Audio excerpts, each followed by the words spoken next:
Assalamualaikum warahmatullahi wabarakatuh. Perkenalkan, nama saya Atskia Zalfa Zahia dengan NIM 24251837. Jadi di sini saya akan mempresentasikan tugas akhir drainase yang berjudul Perencanaan dan Teknis Instalasi Sistem PAB di wilayah Kabupaten Pasir, Kalimantan Timur. Jadi di sini ada latar belakang. Yang pertama, posisi strategis. Kabupaten Pasir merupakan daerah penyangga utama ibu kota Nusantara. Yang kedua, urgensi air bersih menjadi prioritas tertinggi untuk kesehatan masyarakat dan penggerak ekonomi. Yang ketiga, tantangan utama, bentang alam bervariasi, pesisir hingga pegunungan. Yang keempat, fluktuasi kualitas air sungai, kekeruhan tinggi, dan intrusi air laut. Yang kelima, kondisi tanah gambut dan lempung lunak yang korosif. Yang kedua, ada rumusan masalah. Rumusan masalah yang pertama yaitu penentuan kapasitas desain berdasarkan proyeksi penduduk. Yang kedua, spesifikasi teknis instalasi pengolahan yang sesuai karakteristik air baku.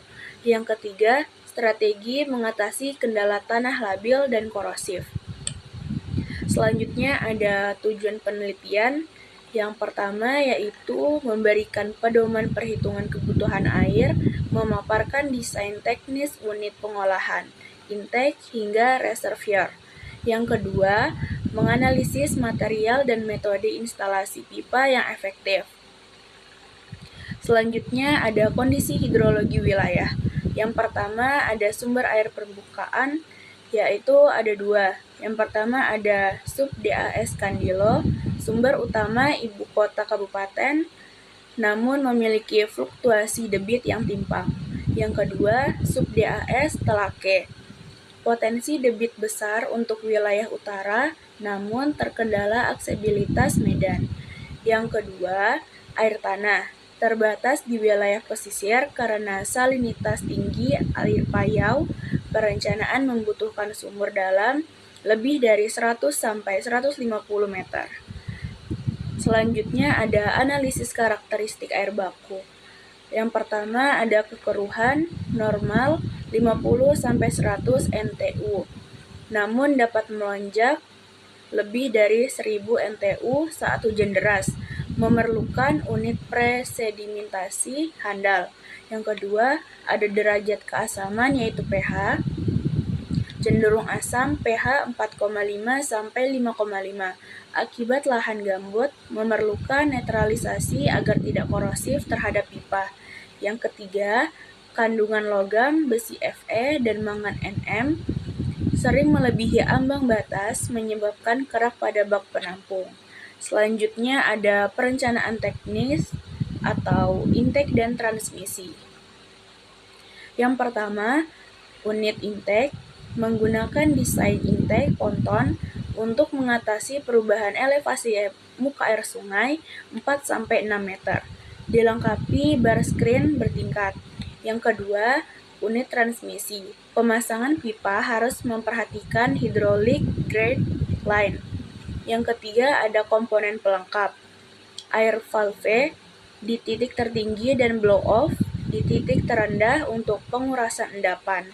Selanjutnya ada analisis hidrolika dan pengujian.